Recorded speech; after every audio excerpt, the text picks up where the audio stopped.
2장 10절로 17절까지는 공의를 무시하는 백성을 책망을 갖다 하는 거죠. 10절로 16절 백성들의 문란한 결혼 생활을 책망하다 합니다. 우리는 한 아버지를 가지지 아니하였느냐? 한 하나님께서 지으신 바가 아니냐? 어찌하여 우리 각 사람이 자기 형제에게 거짓을 행하여 우리 조상들의 언약을 욕되게 하느냐? 같은 야곱의 자손으로서 그 이야기죠. 우리 그 조상들의 언약을 욕되게 하느냐? 유다는 거짓을 행하였고 이스라엘과 예루살렘 중에서는 가증한 일을 행하였으며 유다는 여호와께서 사랑하시는 그 성결을 욕되게 하여 이방신의 딸과 결혼하였으니. 이미 이때 이제 느헤미야가 돌아간 뒤에 이 사람들이 이미 이제 그 자포원이 시작이 되어진 겁니다. 이방 사람들하고 결혼이 시작되어지고 거기다가 또 뭐 특별히 그 이방 사람들을 그 성전에다가 유숙하는 그런 그 일이 벌어진다든지 하는 그 아주 말도 못할 상황들이 이제 벌어진 거예요. 그 중에 이방 이제 너희들이 그 성결을 욕되게 해서 이방 신의 딸과 결혼하였으니 이 일을 행하는 사람에게 속한 자는 깨는 자나 응답하는 자는 물론이요 만군의 여호와께 제사를 드리는 자도 여호와께서 야곱의 장막 가운데서 끊어버리시리라. 결혼 문제라고 하는 것도 뭐 우리 이제 아브라함하고 우리 사라의 관계를 통해서 설명이 충분히 되어졌고 이삭과 리브가를 통해 가지고도 이제 그것이 이제 설명이 되어졌고 그리고 언약 다소를 만들 때에는 하나님께서 이제 설명했고 실적에는 야곱의 네 아내를 통해 가지고 이것을 잘 설명했다 하셨죠. 그 하셨던 그 일들이 어떤 사람들 입장에서 기능에 머무는 것이 아니라 하나님의 언약을 이루어 가시기 위한 계시적 의미에서 섭리를 갖다 해갔던 거 아니겠어요? 그런데 사람들은 그런 그 문제에 대해서 결국은 자기네들 좋은 대로 해석을 하고 하니까 하나님께서 야곱의 장막 가운데서 끊어버리겠다 이렇게 이야기를 하시는 거예요. 너희가 이런 일도 행하나니 곧 눈물과 울음과 탄식으로 여호와의 제단을 가리게 하는도다.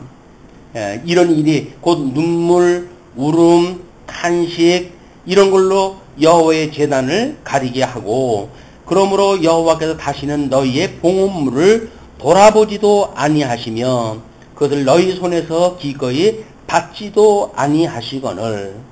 이 사람들이 하나님 앞에 드리는 자기네 신정 이런 것들을 가지고 어떤 인간적 욕구에 의해 가지고 제사 행위를 갖다 했을 때 지금 제사를 드린다고 하는 그거는 우리의 모든 죄를 그 제물에게 우리의 죄를 씌워서 대속의 의미를 깨닫는 예수 그리스도의 구속사역을 이 사람들이 믿고 그 일을 하는 거 아니겠어요? 근데 그러지 아니하고 자기네들의 어떤 억울함이라든지 뭐 이런 하나님 앞에 실수를 갖다 하고 해서 하나님 앞에 진노를 갖다 받았는데 그런 걸 이제 억울해하는 마음을 가지고 재물에 대한 이 어떤 의미라든지 이런 건 생각지를 않는단 말이죠. 그렇게 했을 때 하나님께서는 그런 재물을 받지도 않으시겠다.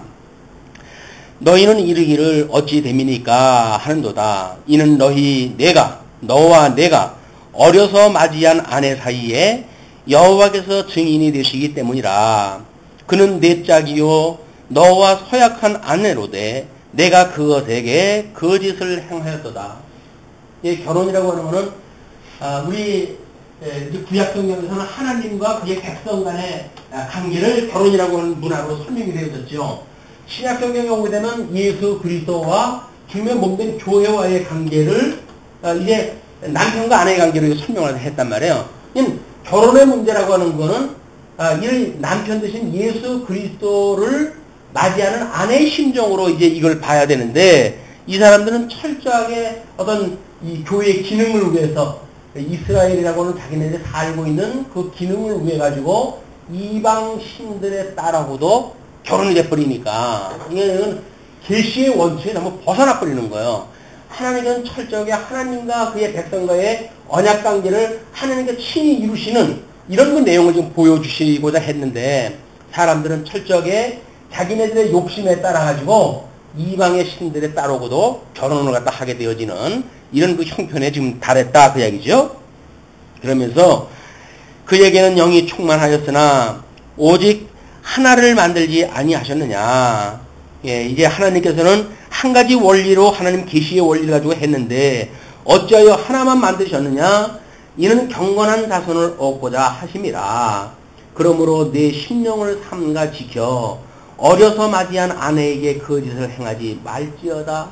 어려서 우리 이 출애굽을 갖다 했을 때 하나님께서 그들을 기억하시고 그들을 그 대속의 구속을 통해서 이제 끄집어냈잖아요. 출애굽을 시켜주셨단 말이에요. 그 출애굽을 시켰을 때 만났던 그 하나님과의 이 관계, 이 부부의 연, 이걸 이야기하는 거란 말이에요.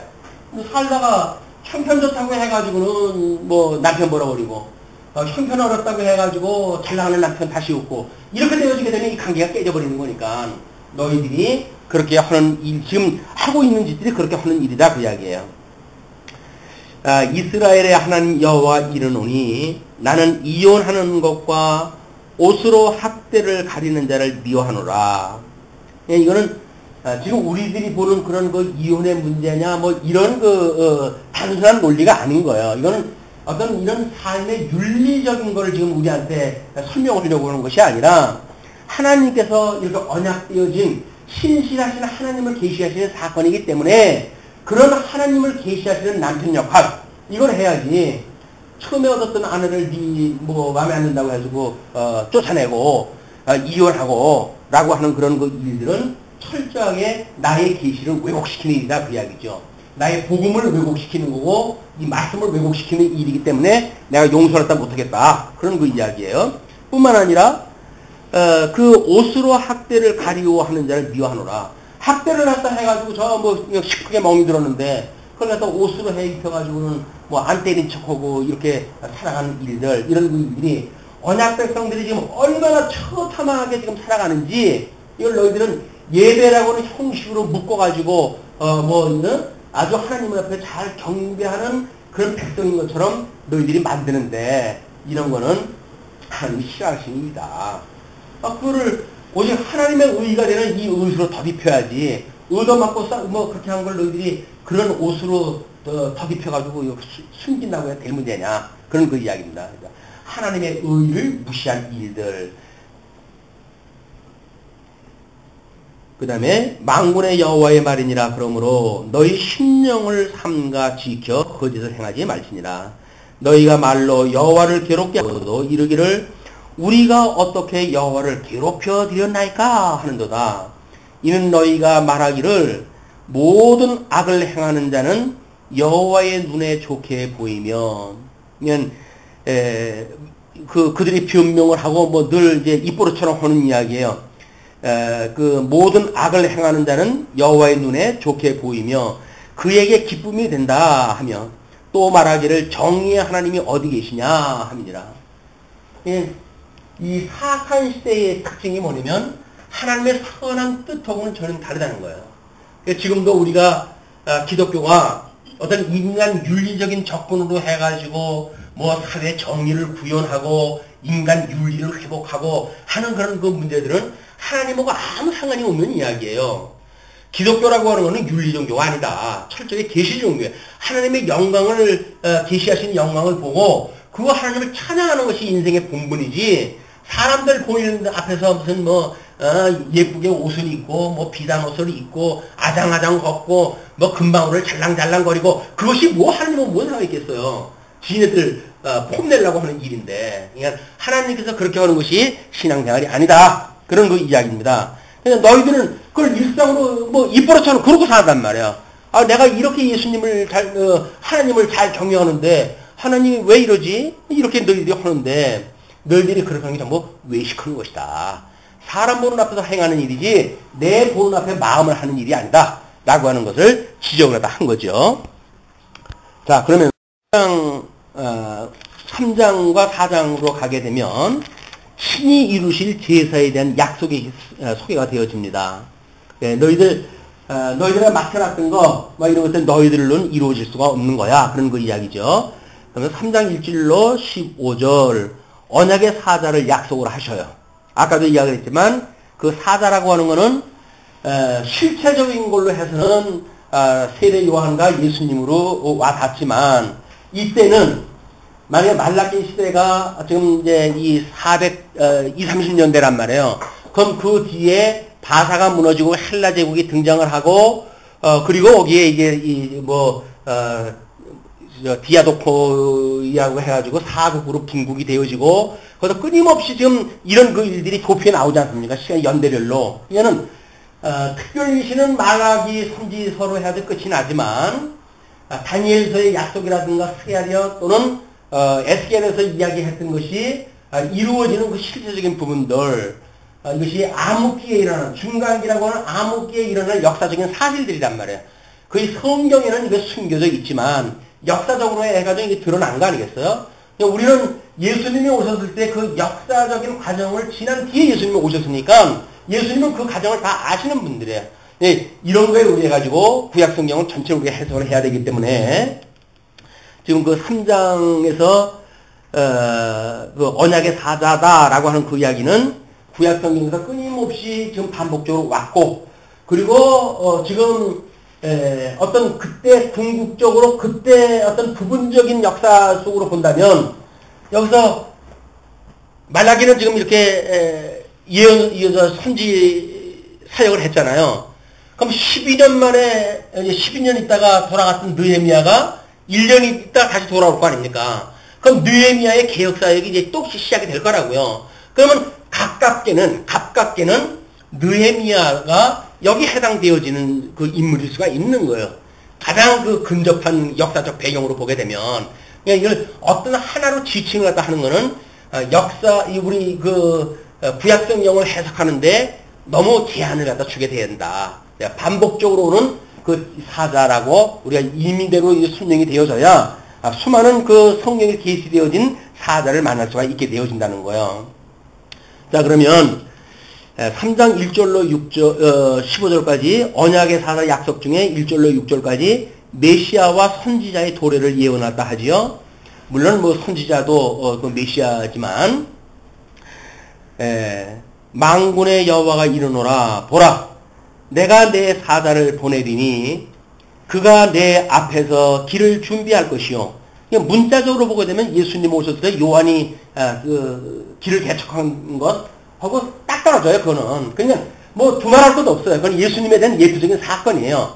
그럼 예표적인 사건으로 해가지고 말라기 그 이후 400년에 걸쳐가지고는 그 역사적인 시련이 없는가 라고 하는 문제를 우리가 가질 필요가 있다 그 이야기입니다. 그래서 이거는 부분적으로 성경에서 말라기서에서 예언되어진 것이 구약시작적으로 성취되어지는 역사가 있다. 이제 마카비 왕조까지도 반복적으로 이루어지는 일이다. 그렇게 보시면 되는 거죠. 그러면서 그가 내 앞에서 길을 준비할 것이요 또 너희가 구하는 바 주가 갑자기 그의 성전에 임하시리니 곧 너희가 사모하는 바 언약의 사자가 임하실 것이라. 그 언약의 사자, 하나님께서 지금 보낼 거다라고 했던 그 언약의 사자가 올 것이다 그 이야기예요. 그러니까 성전이 무엇인가 정결화되어지는 작업, 척결되어지는 작업, 이런 것들이 있는 걸 보게 되면 하나님께서 보내신다 했던 사자가 오셨구나 이렇게 보면 틀림이 없는 거죠. 그러니까 느헤미야가 만약에 돌아와서 개혁자역을 갖다 하고 뭐 이 성전 더럽혀진 것들을 이제 거기에 그 아문의 그 아무개를 데려다 놓은 걸 가지고 이제 막 책망을 하고 내쫓아버리고 그러지 않습니까? 그냥 성전 척결 작업이 또 이루어진다고요. 근데 그때 그런 것이 있게 되어지게 되면 이분이야말로 하나님께서 약속하셨던 사자로구나 이렇게 보면 되는 거예요.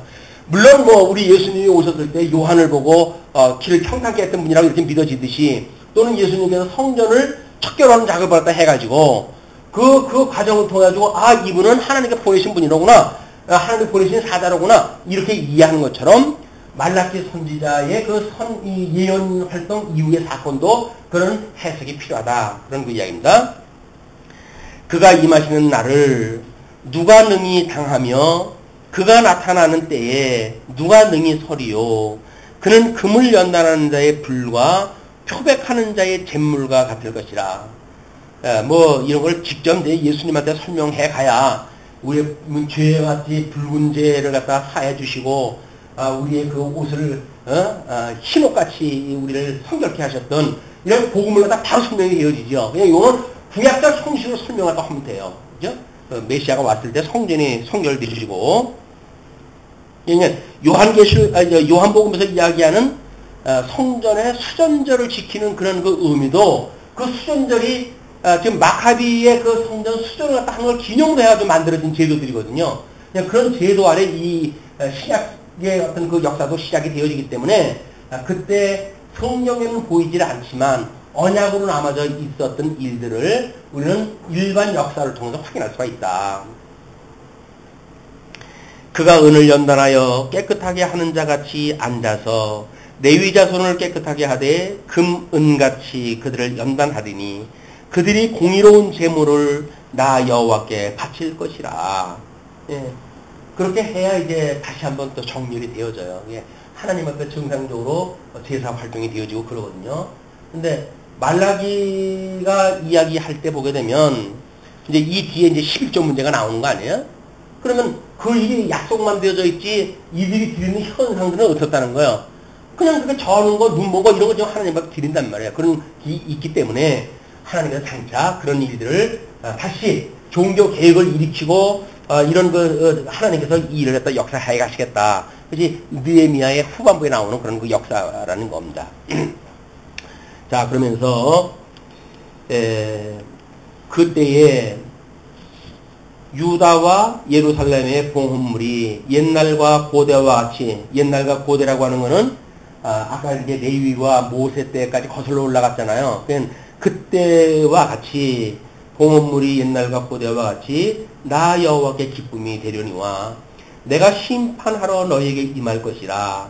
점치는 자에게와 간음하는 자에게와 거짓 맹세하는 자에게와 품꾼의 삭세에 대하여 억울하게 하며 과부와 고아를 압제하며 나그네를 억울하게 하며 나를 경외하지 아니하는 자들에게 속히 증언하리라. 만군의 여호와가 말하였느니라.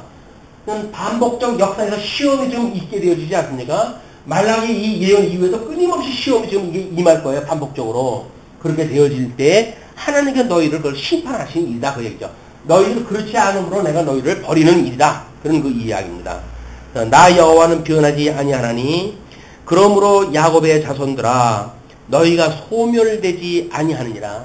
하나님은 영원 불변하시기 때문에 야곱의 자손들아 너희들 구원받은 백성들아 너희가 소멸되지 아니하고 내가 너를 견인해 갈 것이야. 그런 자들은 특별히 믿음을 주셔가지고 견인에 이르게 하셔요. 버릴 자들은 하나님은 그런 믿음을 안 주시는 거예요. 믿음을 안 주니까 인간적인 자기네 방법을 가지고 이러고 저러고 하다가 결국 멸망에 들어가고 만다. 그런 그 이야기죠. 그러면서 이제 7절로 12절 보시게 되면 11조와 헌물에 대한 책망이 나와요.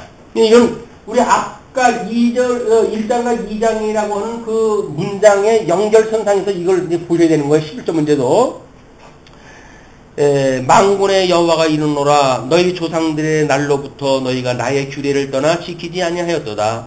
그런즉 내게로 돌아오라. 그리하면 나도 너희에게로 돌아가리라. 아까 신명기 읽었던 그 말씀이에요. 그렇게 돌아가리라 하였더니 너희가 이르기를 우리가 어떻게 하여야 돌아가리까 하는도다. 우리가 이만하면 하나님 경외하고 섬기는 거지 뭘 어떻게 더 하라고요? 그 이야기를 하는 거예요. 그러면서 이제 그 8절에 하나님이 어찌 사람이 어찌 하나님의 것을 도둑질하겠느냐. 너희들이 돌아왔다고 한다면 너희 돌이키니까 이만하면 돌아온 거지요. 바벨론의 포로로 끌렸다가 돌아와가지고 그 어려운 속에서도 성전 지었고 그 어려운 가운데서도 우리가 한 손에 연장을 들고 한 손에 금을 들고 해가지고 성곽 공사 갖다 했고 이만하면 됐지 어떻게 더 하라고요. 이제 그렇게 이야기 갖다 한 거예요. 그렇게 하면서 이야기 갖다 하니까 하나님께서 사람이 어찌 하나님의 것을 도둑질하겠느냐. 그러나 너희는 나의 것을 도둑질하고도 말하기를 우리가 어떻게 주의 것을 도둑질하였나이까 하는도다.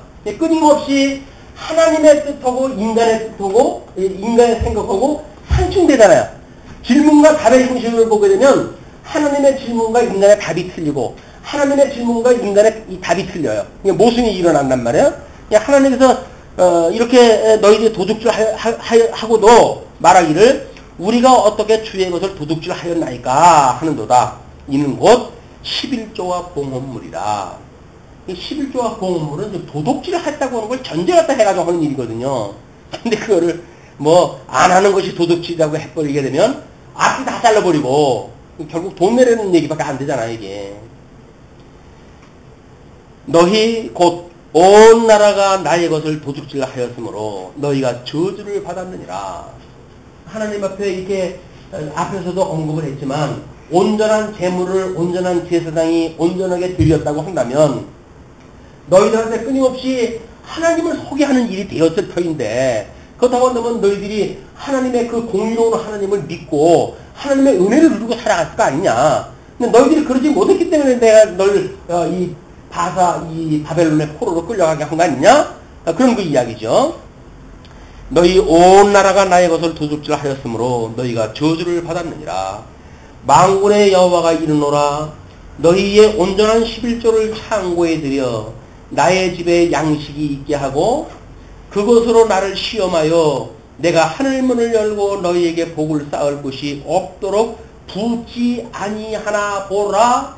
그게 뭐예요? 너희들이 그 제사장 그 제사를 드리는 제물을 갖다가 이제 안 드리고 그런 걸 기피하니까 성전을 섬겨야 될 제사장들은 전부 이리저리 흩어져 가지고 먹고 살아야 되니까 어떠냐. 제사장들이 흩어졌고 그러니까 너희들이 온전한 제사 행위가 안 되어졌다는 거예요. 우리는 끊임없이 가인과 아벨로부터 시작되어졌던 것처럼 아니면 우리 하나님께서 아담에게 입혀주셨던 가죽옷의 사건처럼 끊임없이 이 제사를 통해 가지고 하나님의 의롭다고 칭함을 받는 이 은혜를 기억하는 일들이란 말이에요. 이런 것이 없이 너희들이 그러니까 하나님 앞에 너희들이 저주를 갖다 받은 것이다. 그러나 너희들이 만약에 이렇게 온전한 제물을 갖다 드리는 일들 여기서 지금 제사를 너희들이 뭐예요? 앞에서 만약에 창고에 11조를 창고에 들여서 나의 집에 양식이 있게 하고 라고 하는 건 조건이라는 건 뭐예요?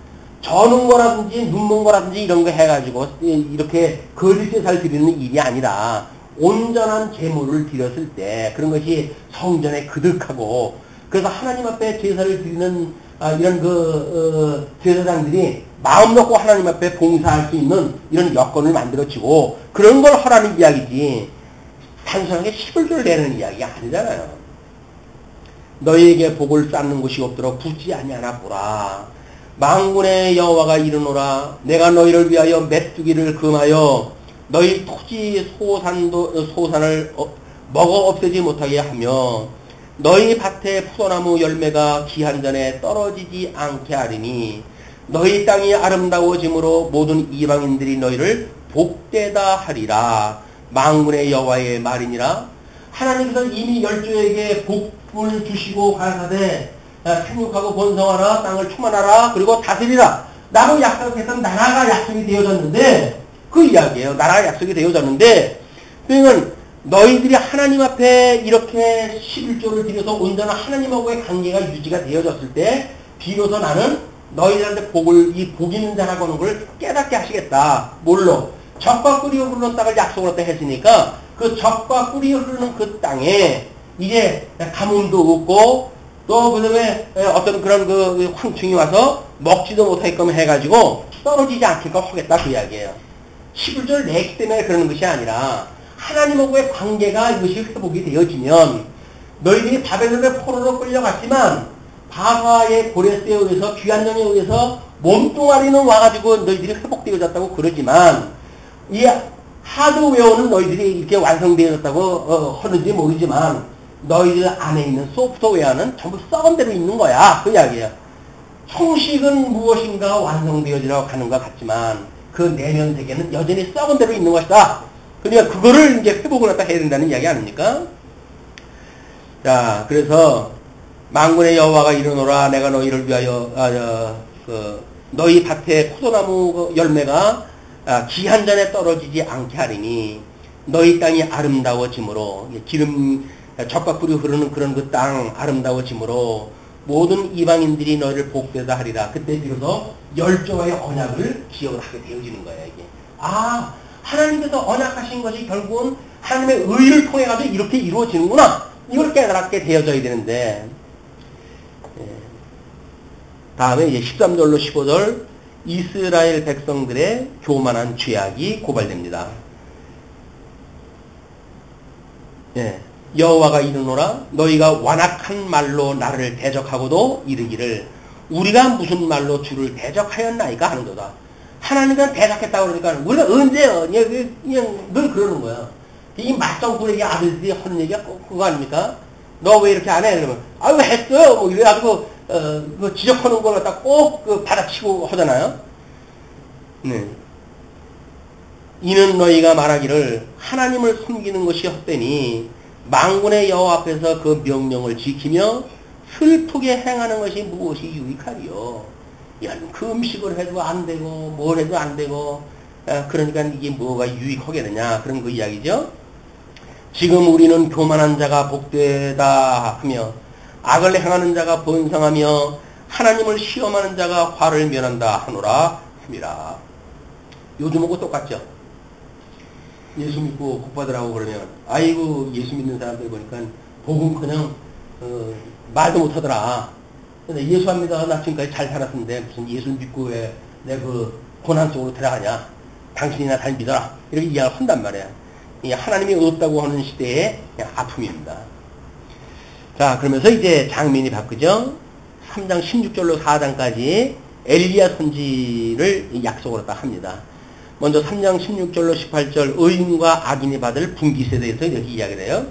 그때 여호와를 경외하는 자들이 피차에 말하매 여호와께서 그것을 분명히 들으시고 여호와를 경외하는 자와 그 이름을 존중히 여기는 자를 위하여 여호와 앞에 있는 기념책에 기록하였느니라. 무슨 얘기예요? 우리 예수님이 오셨을 적에 제자들이 너희들 이제 둘씩 짝을 지어주면서 가서 복음을 증거해라. 복음을 증거해가지고 나중에 돌아와서 선교 복을 했다 하는데 주님 끝내줘요. 뭐가 그렇게 끝내주더냐? 귀신이 나가고요. 아픈 자가 벌떡벌떡 일어나고요. 끝내줘요. 주님. 주의 일하는데 이렇게 신날 수가 없어요. 근데 주님께서 뭐라 그래요? 그거 가지고 기뻐하지 말고 생명책에 하늘에 너의 생명책에 이름이 적혀져 있는 거라고 기뻐해. 우리 인간들은 여기서 자기가 뭘 해가지고 되어진 걸 가지고 그냥 끝내줘요. 예수님 믿는 거 끝내줘요. 끝내줘. 조금만 뭐 어려움을 주게 되면 코가 석자나 빠져가지고 그럴 수가 있어요. 저럴 수가 있어요. 라고 이야기 하면서 조금만 형편이 펴주고 뭘 하게 되면 하나님 역시 하나님 우리 하나님이에요. 예, 주어지는 환경 보고 기뻐하지 말고 네가 영생을 얻은 자 존재 우리는 늘 존재와 소유에 대한 걸 가지고 이제 이야기를 하잖아요. 수단적 가치인 소유를 가지고 기뻐하고 그러지 마라. 내 이름이 영원하신 하나님 지푸책에 기록되어 있는 걸 가지고 기뻐해. 생명 내외에 네 이름이 있는 걸 가지고 기뻐해. 우리 기뻐할 일은 이거예요. 여기서 문제를 당하다가 하나님 앞에 항상 기뻐할 이유가 뭐예요? 내 이름이 여기 있었구나. 그냥 하나님의 뜻이 하늘에서 이루어진 것처럼 이 땅에서 이루어주세요. 이거 다 이루어진 건데 여기서 아플 거라고 한다면 이미 하늘에서 여기 다 이루어진 거 아니에요? 아플 거 여기서 아파서 다 치유될 거 아니에요? 그럼 여기서 하나님 앞에 기도를 다 하는 거예요. 그러니까 치유가 되겠지. 그러면 하나님 뜻대로 이루어지게 되면 치유된 거 가지고 기뻐하지 말고 하나님의 뜻대로 되어지는 걸 가지고 기뻐해라. 그 이야기예요. 감사하는 것도 마찬가지죠. 그 얄팍한 자기의 그 수독이어가지고 하나님 앞에 그렇게 하는 거 하는데 왜 모르시겠어요? 그렇게 얄팍한 수 쓰지 말고 우직하게 그냥 하나님 예수 그리스도 우리 구속주로 말미암아 내가 새 생명을 얻었고 주님 때문에 내가 하나님과 함께 있어요 라고 하는 그 일로 인해서 항상 기뻐하고 감사해라. 그러면서 만군의 여호와가 이르노라 나는 내가 정한 날에 그들을 나의 특별한 소유로 삼을 것이요 또 사람이 자기를 섬기는 아들을 아낌없이 내가 그들을 아끼느니 그러니까 하나님께서는 그 당신의 백성들을 아낀대요. 그러면서 그때에 너희가 돌아와서, 이건 신명기에서 이야기했을 때 돌아와서 그 이야기예요. 귀국, 여기서 포로 기간에 돌아와서 그 이야기예요. 이거는 이제 신약교회에 와가지고 여기까지 돌아와서 이렇게까지 가면 너무 이제 비약된다고 그랬으니까 구약성경 이 한도 내에서 돌아와서 그 이야기를 일단 거치고 예수님한테 넘어가야 되는 겁니다. 그러면서 의인과 악인을 분별하고 하나님을 섬기는 자와 섬기지 아니하는 자를 분별하리라. 어디에서? 나머지 중간 사이에서도 끊임없이 일이 반복되어 있는다니까요. 자기 배를 위해 가지고 돈 주고 제사장직을 타는 사람들도 나오고, 그래가지고 또 한날 사람들하고 빌붙어가지고 살라고 해가지고 그 자기네들 하나님 앞에서 할례 받았던 거 다 보건 수술도 하고 이런 일들이 만들어지는 거예요. 이제 시름하고 그러려고 한다면 저놈은 히브리인이로구나 해가지고 의심여김을 당하니까 아닌 것처럼 해가지고 하는 일들이 만들어지고 이런 일이 되어지니까 그때 이미 심판을 받는 거예요. 내가 예수를 믿는 걸 다른 사람이 모르게 해라. 전부 심판받는 거예요, 이게. 우리는 내가 숨기는 것 같잖아요. 하나님께서 믿음을 안 주시는 거야, 담대한 믿음을. 걔는 쪽팔리는 것 같고, 내가 예수 믿는다 그러면 왠지 좀 촌스러워 보이고, 그래가지고 예수 믿는 것 같다 티를 안 내려고 그러는데, 하나님께서 그거를 그렇게 고백하지 못하게 만드는 거예요. 입으로 시인을 갖다 해야 돼. 시인 안 하는 게 되면 다 거짓말이죠. 자, 그러면서 이제 그 16절 18절에 이제 그 의인과 악인이 받아들일 분깃을 이야기를 한 뒤에 4장 1절 교만한 자를 향한 하나님의 진노가 소개가 되어집니다. 만군의 여호와가 이르노라. 보라, 용광로 불같은 날이 이르리니 교만한 자와 악을 행하는 자는 다 지푸라기 같을 것이라. 그 이르는 날에 그들을 살라 그 뿌리와 가지를 남기지 아니할 것이로되. 중간기에 우리 이 마카비 왕조가 등장할 때 수많은 사람이 죽어가는 장면들을 보게 되면 다 이런 상황들이에요, 이런 상황들. 물론 예수님 오셨고 이제 313년까지 종교와 우리 기독교가 봉인화되어지기 전까지 무덤 속에 들어가서 예수를 믿고 그 네로 황제에 의해서 박해를 받고 이런 그 사람들의 핍박을 보면 말도 못한 것들입니다. 내 이름을 경외하는 너희에게는 그 2절로 3절까지 하나님을 경외하는 자들이 받을 복을 이렇게 소개합니다. 내 이름을 경외하는 너희에게는 공의로운 해가 떠올라서 치료하는 광선을 비추리니 너희가 나가서 외양간에서 나온 송아지같이 뛰리라. 회복의 역사. 우리 하나님께서 믿는 자들, 돌아와서 형식적인 혼자들은 다 버리시지만 그의 마음을 다해가지고 하나님을 경외하는 자들, 이런 자들에게는 마치 치료하는 광선을 갖다가 비추겠다. 이사야 선지자가 그 치료하는 광선에는 뭐라 그래요? 7배나 더하는 그런 그 빛을 우리에게 주어가지고 이 죄악에 있는 우리들 갖다 다 치유해 주시겠다는 거 아닙니까? 우리 육신의 아픈 자, 우리 야고보서에서 장로를 청에다가 기도하라는 이야기가 뭐예요? 이런 그 관계를 갖다 유지하는 관계를 끊임없이 확인하다 해라, 그 이야기예요. 그렇게 되면 육신이 하나님과 관계가 됐으니까 만약에 주의 일 더 해야 된다고 한다든지 하게 되면 하나님께서 낫게 해주시겠죠. 아니면 약한 몸 가지고 하나님 경외하는 거를 갖다 보이시게 하려면 안 고쳐주시겠죠. 하나님의 뜻대로 되어지는 거니까. 고치는 데에 포커스를 맞춰가지고 이렇게 하는 것이 아니라 끊임없이 하나님의 뜻이 이루어지는 거에 포커스를 맞추게 되면 우리가 결국 병약한 몸을 가지고도 이렇게 여기서 뭐라 그래요? 외양간에 나온 송아지같이 뛰리라. 기쁨으로 하나님을 찬양할 수가 있게 되어진다, 그 이야기죠. 그 다음에 3절에 또 너희가 악인을 밟을 것이니 그들이 내가 정한 날에 너희 발바닥 밑에 재와 같으리라. 만군의 여호와의 말이니라. 결국은 타자 중심으로의 회복의 역사가 이루어집니다.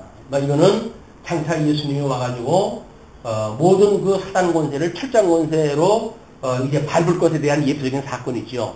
그러나 모형적으로도 이런 그 일들이 있어서 한때는 마카비 왕조 이후에 통일 왕국을 이루어진 데까지 가게 되어집니다. 그렇게 해서 로마 제국이 등장을 하고 새로운 신약 시대의 역사 배경이 이제 만들어지는데 이런 역사를 우리가 끊임없이 반복적으로 이해할 필요가 있다.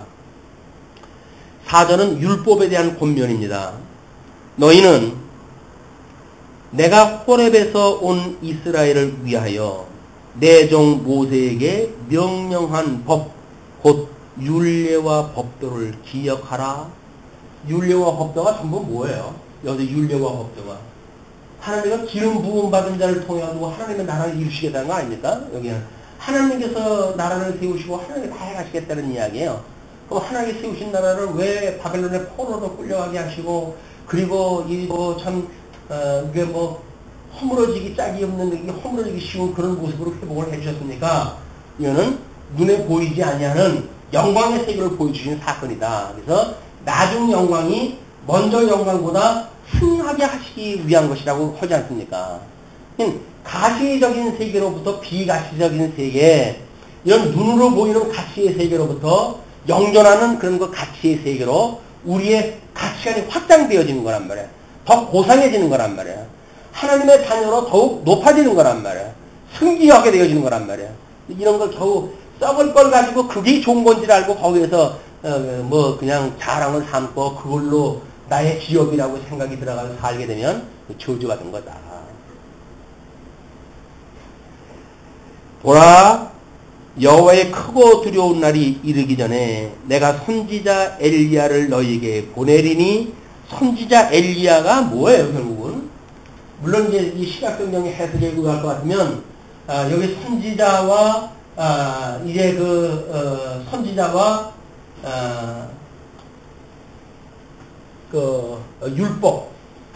율법과 선지를 구약을 통해 가지고 예수님을 언약을 했다고 그러지 않았습니까? 율법에 대해서는 모세를 이야기를 하고, 그리고 선지자에 대해서는 여기서 말하는 지금 엘리야를 이야기를 하는 거예요. 이제 엘리야.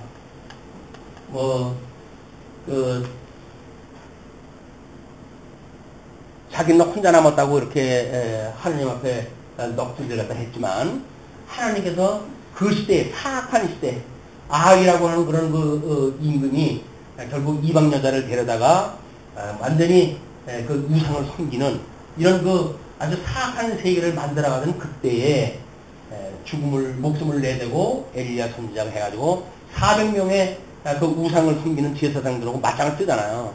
그래가지고 결국은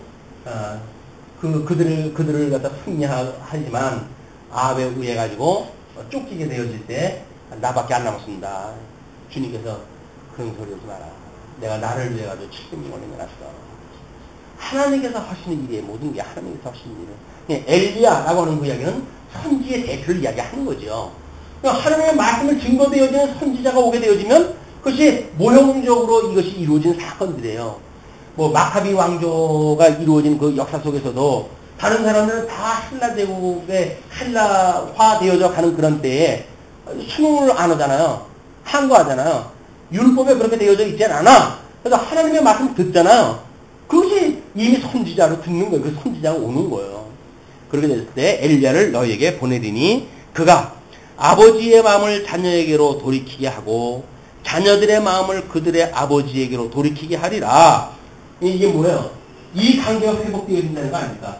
하나님과 백성과의 관계를 통해서 아까는 결혼 문제를 가지고 예를 들었고, 또는 뭐 이 제사장 문제를 가지고 이런 예를 갖다 들었고 뭐 이렇게 했지만, 이런 것이 이 바벨론의 포로로 있다가 돌아와가지고 성전이 회복되어졌고 성곽이 중수가 되어졌고 그랬음에도 불구하고 너희들의 속은 여전히 마음을 다해가지고 하나님을 섬기는 내면의 세계가 안 되어져 있단 말이에요. 지금 어떤 역사적 형식적인 건 이루어졌는데 너희들의 진정 돌아오는 것이 안 되어져 있기 때문에 내가 너희들을 이런 역사를 섬기게 하는 것이야. 그러니 엘리야를 내가 보내가지고 그때 아버지의 마음을 자녀에게로 돌아가게 하고 자녀들의 마음을 그들의 아버지에게 돌아가게 할 것이다. 그러니까 나는 너희의 하나님이 되고 너희는 나의 백성이 될 것이야. 라고 했던 모세의 언약대로 이루어가겠다. 그 이야기예요. 그러면서 돌이키지 아니하면 두렵건대 내가 와서 저주로 그 땅을 칠까 하노라 하시니라. 그래서 돌아오게 하는 자들은 돌아오고 나머지 돌아오지 않는 자는 거기서 뭐 자리 잡았는데 돌아오겠어요? 내가 왜 고생으로 또 가? 그러겠죠. 거기서 살 적엔 하나님 다 심판할 때 해가지고 불태워버릴 때, 적군을 불태워버릴 때 한꺼번에 불태워버리겠다 그 이야기예요. 요한계시록에 가서 마찬가지예요. 하나님께서 적그리스도를 따르는 자들, 짐승권세와 음녀권세들 다 무적행 속에 들 때 그들을 따른 자들 다 무적에서 함께 넣어버려요. 우리가 하나님 앞에 이 돌이킴을 받는다는 그 일은 얼마나 소중한 건지 모릅니다.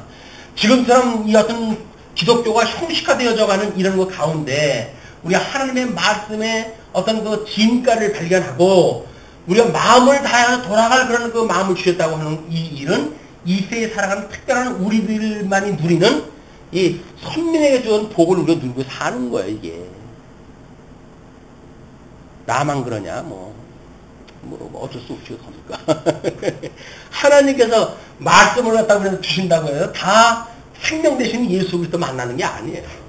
자, 윤리적으로 잘 살아라, 착하게 살아라, 이런 걸로 설명하는 일들이 다반사인데, 우리 생명 대신 예수 그리스도를 만나가지고, 그분으로 말미암아, 지금 여기서 심판하리라 하는 그때에, 오히려 우리는 구원을 받고, 우리를 비웃던 자들은 멸망에 이르는 걸 우리가 이제 목도하게 되어질 겁니다.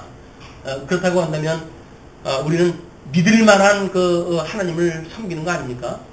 경외할 만한 그런 하나님을 우리가 알고 있는 거 아닙니까? 이런 그 믿음을 가지고,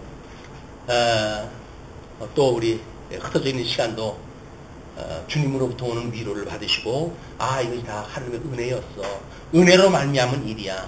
내가 하나님의 은혜를 기리고 하나님의 은혜를 따라서 주시는 심령의 평강을 누리는 시간이 되어지길 빌면서 말씀을 드리겠습니다. 기도하시죠.